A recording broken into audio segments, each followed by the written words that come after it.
I made a smile machine. People always tell me I should smile more.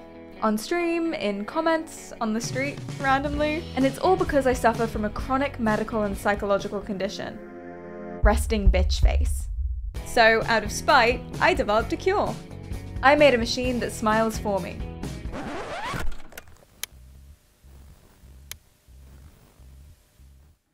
The plan was to use electrical impulses that would mimic the activity coming from my brain and my nerves, and it would shock the muscles in my face into moving. Having a background in neuroscience, I thought that I could pull this off pretty well, but I definitely underestimated how difficult it would actually be. In theory, sure, electricity goes up, muscle goes bah, but in practice, originally I thought I'd just use a regular TENS unit, intended usually for medical purposes to ease muscle pain, and then just stick it on my face. I had used TENS units before on stream, letting Twitch chat move my arm for me. It was like this that I spilt an entire mug of coffee on my brand new PC. It was fine, somehow. We don't question miracles. But using a pre-made TENS unit to smile didn't really allow me the freedom to control the signals how I wanted. And it was extremely tricky to get it so pinpointed as to trigger the right facial muscles. It also felt a bit like cheating to have all of this done for me already. So I decided to make my own. But the problem was that I hadn't done any electronics since I was 13. The last circuit I built was in a school physics lesson, and I may have been asked to leave a few times for setting fire to a couple desks. My mind-controlled game controller, which is technically electronics, involved a lot of coding, but I didn't make any circuits of my own or work with electricity, aside from the EEG's detection of brain signals, which is something it just did already. But I wasn't about to let that stop me. So I got to work, starting from the very basics. Maths, physics, miscellaneous theory, brushing up on my neuroscience. I found various components abandoned in my cupboard and I analysed them rigorously.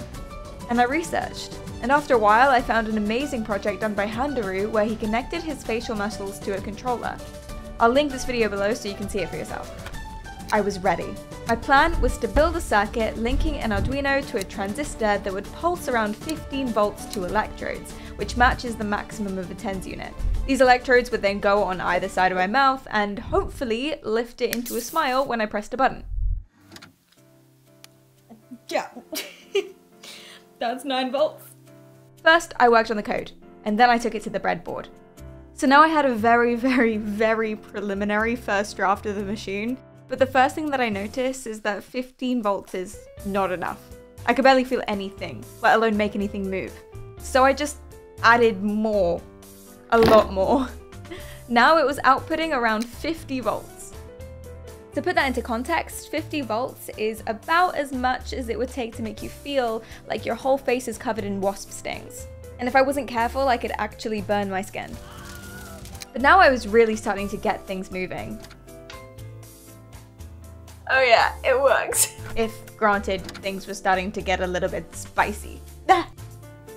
Oh! Add a bunch more resistors so I didn't literally burst into flames. But then I was back to not feeling anything. There was a trade-off here and I couldn't figure it out. I tried using raw exposed wire. More sensor pads, less sensor pads. I messed around with the frequency of the signals, but still nothing. I was becoming increasingly anxious that my previous confidence in my 13-year-old physics lessons background might have been misplaced. There was sincerely no guarantee that this would work, the way that I was doing it. And I had spent now a month on this project with the scars to prove it. I had to go back to the beginning. The way that your brain works to make your body bits actually move is by sending a bunch of electrical signals from your brain and nerves into your muscles, and your muscles can even send those signals back. In your brain, it's like 86 billion dudes screaming at each other and punching each other in the face, with like electricity and stuff. But these electrical signals actually have a very specific shape, and they occur on average about once every 20 milliseconds. And if they don't really work as well, if they work at all. With this in mind, I set to finding the right numbers that would closely match what the brain is doing. The signals are also really tiny and really precise. So I cut down the electrode pads so they were way more specific in terms of what facial muscle they were actually targeting. Double it up, and we had a definite facial expression. What kind of facial expression was more up to interpretation, but this was 100% in the right direction. So now I just needed a way to turn this into more of a smile. I could affect my eyes, quite a lot. I wanted to lift the corners of my mouth. I whipped out graphs and charts, and I learned the names of so many different facial muscles, which I'm sure is definitely information I'm gonna need in the future. And I sat for hours staring myself in the mirror as I attempted every single angle and combination and distance of pads. Until I received one message. I did a little bit more research and I realized how complicated facial muscles actually are. They're all layered and intertwined and next to some really dangerous places, oh my god. So to get the right muscle moving without hitting me with flesh melting levels of voltage was actually way harder than I thought. Going back to Handaru's video, I noticed he hadn't included lifting the corners of his mouth in his project either, perhaps for the same reason. So I focused on what I can control. Doubled it up again, and soon I had created a monster. It was the perfect smile. The final plan. I would turn the draft circuit into an actual machine, add 4 sets of electrodes around my mouth and eyes, so that by clicking this button, pulses of electricity would be sent to move them. But I needed to go further. This was never about me controlling my own smile. If I had to press a button to make it work, then I might as well actually, smile. This was about handing the control over. So I thought the best way to do that was to write a code that set off the machine every single time someone in my Twitch chat donated. You give me money and I'm forced to smile. It's the capitalist's dream. I then used this same software to create a second button that could be pressed from anywhere and connected it to a camera click. Now I never had to worry about not smiling in photos. It all sounded good, in theory. But as I sat down for the first time on stream, waiting for the signal to be triggered, it dawned on me that this might have been a horrible mistake. It could happen anytime, and I didn't even know what would happen. I also didn't want to let anyone down. Then it happened. Beautiful. Definitely smile adjacent. In a way, that was fitting. So I made a smile machine.